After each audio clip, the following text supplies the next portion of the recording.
N'investissez surtout pas dans l'immobilier en Afrique. Est-ce que comme moi, vous voyez toutes ces vidéos qui pilulent sur Internet, des coachs qui expliquent qu'il ne faut absolument pas investir dans l'immobilier en Afrique? Et bien moi, dans cette vidéo, je vais m'inscrire en faux. Je vais te donner mes arguments et tu me diras ce que tu en penses à la fin. C'est parti. Salut à toi, je suis Ariel Agboujogbe, entrepreneur en Afrique depuis quelques années maintenant et sur cette chaîne, je parle de liberté financière et d'entrepreneuriat, principalement vers le continent africain. Alors si ce sont des thématiques qui te parlent, n'hésite pas à t'abonner, mais surtout à activer la cloche de notification pour ne manquer aucune de mes vidéos hebdomadaires. D'ailleurs, cet effet, j'ai écrit un tout petit livret intitulé le MBA de l'investisseur africain. C'est un tout petit livret qui se lit très rapidement, dedans tu vas retrouver les compétences et les aptitudes que tu dois développer pour entreprendre sereinement sur le continent africain, mais également une feuille de route, un plan d'action concret que tu peux utiliser pour entreprendre tes activités sur le continent. Et en bonus, j'ai rajouté 2 bonus. Un, des 10 idées que tu peux implémenter sur le continent africain, des side business que tu peux implémenter. Et le deuxième bonus, c'est un plan d'affaires détaillé d'un business de poule pondeuse dont je parle dans ce livret. C'est dans la barre de description, c'est totalement gratuit. Tu me dis à quelle adresse mail et je te l'envoie. D'ailleurs les amis, bientôt le livret ne sera plus disponible. Donc vraiment, ce sera les dernières chances pour pouvoir télécharger ce livret-là. Donc allez-y, cliquez et téléchargez-le. Bientôt, je vais l'enlever de la plateforme parce que beaucoup de gens m'ont écrit là-dessus que ça a beaucoup aidé plusieurs personnes à se lancer en Afrique. Je vais l'enlever, je vais l'enrichir et je vais en faire un format payant bientôt. Donc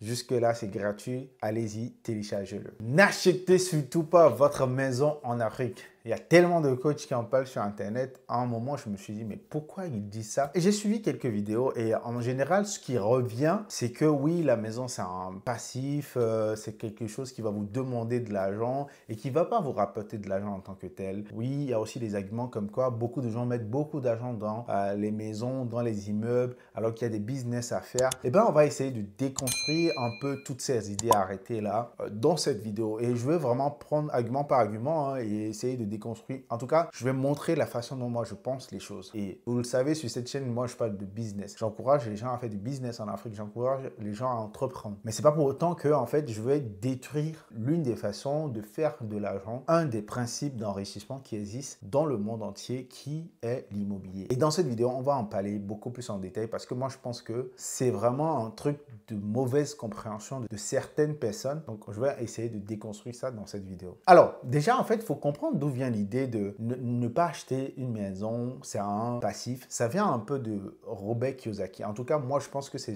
lui qui l'a popularisé. Je ne connais pas d'autres auteurs qui en ont parlé autant que lui, qui vient d'un livre Père riche, Père pauvre. Robert Kiyosaki, c'est un auteur très reconnu aux États-Unis qui a écrit un livre très célèbre qui est Père riche, Père pauvre. Ce livre-là, je vous le conseille si vous ne l'avez jamais lu, il faut le lire. C'est un livre qui vraiment, en fait, vous pouvez vous identifier dans ce livre-là. Ça parle beaucoup à beaucoup de personnes. C'est pour ça que ça a un succès phénoménal. C'est vraiment un livre de développement personnel. C'est un livre de finances personnelles qu'il faut lire. En fait, c'est quand même un b.a.-ba du business si vous voulez vous lancer. Et je pense que c'est un livre à lire. D'ailleurs, dans un groupe récemment, j'ai un de mes mentors qui nous demandait est-ce que c'est un livre que vous conseillerez à quelqu'un pour se lancer dans les affaires? Et en fait, moi, j'ai dit oui et non. Oui, parce que je pense que c'est un très bon livre pour se lancer. Non, parce que j'ai le sentiment que beaucoup de personnes ne comprennent pas les principes qu'il y a dans ce livre-là et font les choses autrement. Parce qu'en vrai, si tu ne comprends pas les choses dans ce livre-là, tu vas les faire à l'envers. Et c'est pour ça que je vois plein de coachs, en tout cas plein de personnes sur Internet parler de passif, actif. Et en fait, ils omettent beaucoup d'éléments. Alors, Robert, c'est quoi un actif, c'est quoi un passif? On va mettre ça en grosso modo. Un actif, c'est vraiment un bien dans lequel vous mettez de l'argent et ça vous rapporte de l'argent. En fait, c'est quelque chose qui ne vous sort pas de l'argent. Un passif, c'est quelque chose que vous achetez mais qui vous fait perdre de l'argent. Par exemple, une voiture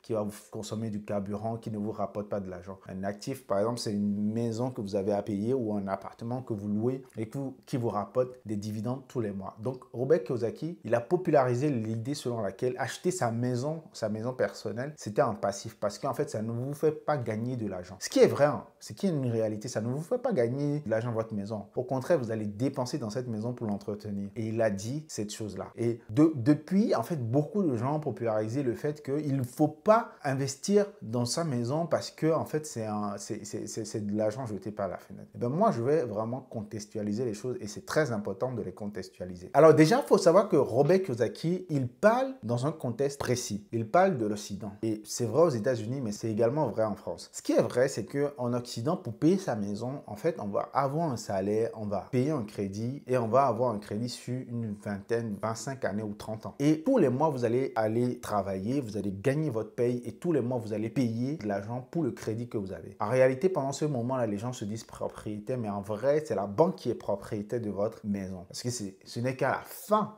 du paiement de votre crédit que vous allez être vraiment propriétaire. Et ce contexte-là précis fait que, effectivement, la maison reste un passif pour vous. Parce qu'en fait, dans ce contexte-là, effectivement, vous gagnez et vous ne faites que dépenser pour cette maison-là. Et en fait, Robert Kiyosaki le précise très bien parce que lui-même, c'est un investisseur dans l'immobilier. Et lui, il investit dans l'immobilier autrement. C'est quelqu'un qui construit des immeubles, qui construit des locaux professionnels, qui loue. Donc, c'est quelqu'un qui utilise le crédit de la banque et qui construit des immeubles et qui met en location ou qui vend des appartements aux gens. Donc lui, il utilise le levier banquier et il investit dans l'immobilier. Et lui, il te dit à toi, tu utilises ce levier-là pour acheter ta propre maison. C'est en ça que c'est un passif. Donc le contexte est déjà très différent. Mais revenons maintenant dans le contexte africain. Pourquoi les gens de la diaspora aiment acheter la maison en Afrique? Parce que déjà, en fait, ils se disent, je veux avoir un pied au sol. La mauvaise idée qu'ils ont derrière, c'est qu'ils passent 2 semaines dans cette maison-là. Donc vraiment, la maison n'est pas tellement entretenue. Et ils mettent beaucoup d'argent parce que en fait ce sont des économies de plusieurs années qu'ils mettent dedans et des fois ils sont grugés. Donc pour contrer à ça, les gens se sont dit arrêtez d'investir dans les maisons, ne construisez pas de maisons, allez dans les business. Ah ben non en fait.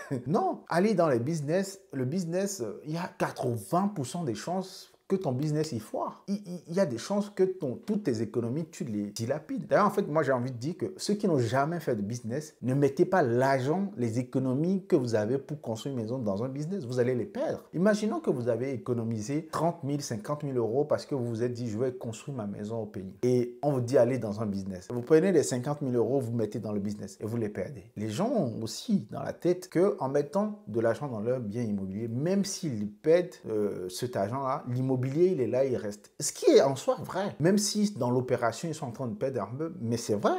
Ils ont quand même quelque chose qui est physiquement présent, qui représente l'argent qu'ils ont mis à l'intérieur. Donc, c'est différent d'un business dans lequel ils se lancent et l'argent disparaît. Bien qu'on dira, en fait, en se lançant dans le business, ils vont apprendre des choses. Donc, moi, je ne vous conseille pas de prendre toutes vos économies et de vous lancer à l'intérieur d'un business. Si vous avez tout l'argent pour acheter une maison ou construire une maison, je vous dirais, construisez une maison en Afrique. Pourquoi? Parce que je pense que les contextes sont très différents. Déjà, en Afrique, la plupart des gens, la majorité des gens construisent par étapes, par palier. Donc, ils vont avoir l'argent de payer la fondation, ils vont le faire. Ils vont avoir l'argent de monter les murs, ils vont le faire. Ensuite, ils vont avoir l'argent de faire les dalles, ils vont les faire. Ensuite, ils vont avoir l'argent de faire la finition, ils vont le faire. Donc, c'est très différent. Et à la fin, ils sont propriétaires de la chose. C'est très différent du contexte occidental où, dans ce contexte-là, on fait un crédit pour acheter la maison. C'est deux modes très différents. Donc, en Afrique, avoir la maison a une place particulière pour les gens. Ils ont besoin d'avoir un chez, ils ont besoin d'avoir leur propriété. Et c'est pas un mal en tant que soi. Et l'autre chose, pourquoi je dis aussi que investir dans l'immobilier en Afrique n'est pas si déconnant que ça, c'est que contrairement à l'Occident, où on va voir en Afrique, le prix de l'immobilier explose, mais à un niveau fou. Je vois en ce moment une trend sur TikTok où les jeunes disent que avant les parents, le terrain coûtait 100 francs, ils n'ont pas acheté les terrains. Aujourd'hui, ils nous demandent de construire la maison. Aujourd'hui, la maison coûte 100 millions. Mais dites-vous qu'en 20 ans, effectivement, des terrains qui coûtaient, je ne sais pas moi, 1000 euros, aujourd'hui coûtent 100 000 euros. Vous vous imaginez le gap que c'est en 20 ans, ce que ça fait? Donc, quelques parents qui ont sécurisé de l'argent dans des terrains, parce que pour moi, le foncier, ça reste de l'immobilier, en quelque sorte, parce qu'il n'y a pas que construire une maison. Vous pouvez investir dans des terrains, dans le foncier sécurisé. Pour moi, par exemple, ça, c'est de l'argent. Ça, c'est de l'argent que les gens peuvent se faire. Donc, vous sécurisez surtout des gens qui n'ont aucune envie de faire des business, ils n'ont aucune envie de se lancer dans des choses en Afrique parce que eux, ils ont besoin de contrôle, ils ont besoin d'être sur place pour faire les choses. Le foncier est une bonne alternative. Mettre de l'argent sur du foncier sécurisé, sécurisé, et le temps fera ses œuvres. Vous allez voir des choses que vous avez achetées en 5 ans, ça prend de la valeur énormément. Pour moi, il faut contextualiser les choses. Ce que Robert dit est vrai dans le contexte occidental et n'est pas forcément vrai dans le contexte africain. En fait, si vous mettez trop d'argent, effectivement, si vous allez dans la brousse, je sais pas, loin dans un village, vous construisez un gros immeuble avec, je sais pas moi, 500 millions de francs CFA et que les locataires vous payent 20 000 francs par appartement, c'est une grosse connerie. Ça n'a aucun sens. Il n'y a aucune logique de finance à l'intérieur de ce schéma de pensée-là.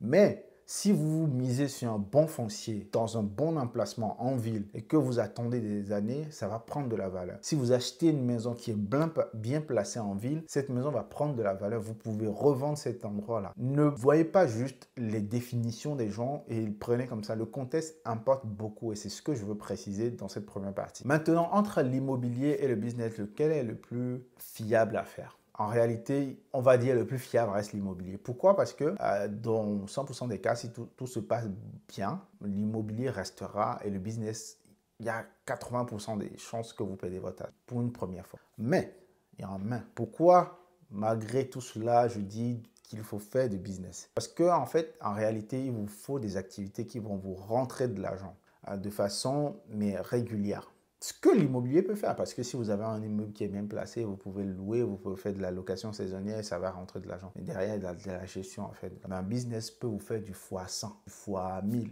Vous voyez si vous réussissez votre business. Et aussi, il y a un actif dans le business qu'il ne faut pas négliger. Quand vous construisez un business, vous avez un actif, vous avez des actions. Votre entreprise vous appartient, ça grandit, ça a une valeur. Vous pouvez vendre cette entreprise-là. Donc, quelque part, vous pouvez construire un actif grâce à votre business. Le business aussi va vous apprendre autre chose, d'autres métiers. Vous allez apprendre du management, vous allez apprendre du leadership, vous allez apprendre comment vendre, vous allez apprendre tellement de compétences pour pouvoir gérer une activité. Mais si ce n'est pas pour vous, moi je peux concevoir que les gens ne se sentent pas à l'aise avec. Même si je pense que tout le monde peut entreprendre, je peux concevoir que les gens ne se sentent pas à l'aise avec. Et je pense que entre les deux, je dirais le foncier. Peut-être pas l'immobilier où on construit l'immeuble, mais le foncier en tout cas serait beaucoup plus sûr si vous avez un terrain sûr que vous avez verrouillé avec des titres fonciers. C'est très important de réfléchir dans cette logique. Dernière chose, est-ce que vous connaissez un businessman qui a réussi, qui est très riche aujourd'hui, qui n'a pas investi dans l'immobilier? Est-ce que vous en connaissez un seul? Moi, j'en connais pas. Tous ceux que je connais qui ont réussi, qui ont de l'argent,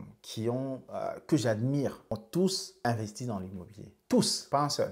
En tout cas, si vous en connaissez qui n'a pas investi dans l'immobilier, vous me dites. Moi, j'en connais pas. Tous, ils ont fait un peu d'immobilier. Ne restez pas juste sur Internet et dites que mon coach a dit qu'il ne faut pas. Est-ce que votre argent que vous avez là vous permet d'acheter un petit terrain plutôt que de faire votre business? Achetez un petit terrain et laissez-le. Si vous ne voulez pas, vous avez tellement peur de perdre votre argent. Et je vous dis ça en étant quelqu'un qui vous encourage à faire du business. Parce que moi, je pense que pour faire du business, surtout pour les salariés, des gens qui se lancent nouvellement dans le business, mettez très peu de sous. Mais si vous avez déjà 100 000, 150 000 euros de côté, je ne pense pas que les 150 000, vous devez mettre ça dans un business. Je pense que vous allez enlever peut-être 5 000 euros, vous mettez dans le business, le reste, sécurisez-le. Et si, parce que l'autre argument aussi, c'était ça, c'est qu'il faudrait que vous mettez de l'argent de côté pour pouvoir avoir accès à l'argent tout le temps. Déjà, dans un business, c'est pas possible ça. Si vous êtes débutant, si vous voulez avoir votre argent dans lequel vous allez piocher tout le temps, que ce soit disponible, mettez-le en banque. C'est mieux en fait. Mettez-le en banque. Il sera disponible et vous pourrez aller piocher dedans. Mais dans le foncier, déjà, ça va vous prendre un peu plus de temps de vendre, sauf si vous êtes super bien placé et que c'est vraiment une demande tout le temps. Quelques mois pour le vendre. Dans l'immobilier, pareil. Dans votre business, pareil. Vous avez mis de l'argent, donc vous ne pouvez pas ressortir comme ça, à moins que quelqu'un veuille acheter votre entreprise. Ce n'est pas quelque chose qui est très développé, le rachat d'entreprise en Afrique. Donc, il faudra travailler pour votre entreprise. Un conseil, si vous n'êtes pas quelqu'un qui veut faire du business, vous n'avez aucunement envie de faire du business, n'écoutez pas les gens qui vous disent « il faut absolument faire du business ». Non, il y a le foncier en Afrique qui prend beaucoup de valeur. Vous pouvez également investir dans la bourse en Afrique, vous pouvez investir sur des actions des entreprises, vous pouvez faire des choses comme ça, mais vous pouvez aussi perdre votre argent. Mais vous voyez, donc pas que faire du business, ce n'est pas la seule façon de faire de l'argent. Pour moi, c'est l'une des meilleures façons de devenir libre financièrement. Mais il faut reconnaître que faire du business, c'est vraiment le cardio, comme disent les camères. Le cardio, et il faut garder cette statistique en tête que 70%, je crois, des entreprises n'existent plus après 5 ans. Mais il faut savoir que 100% des maisons ou des immeubles existent après 5 ans, 10 ans, ou je crois que c'est 10 ans la statistique. Il faut voir ça.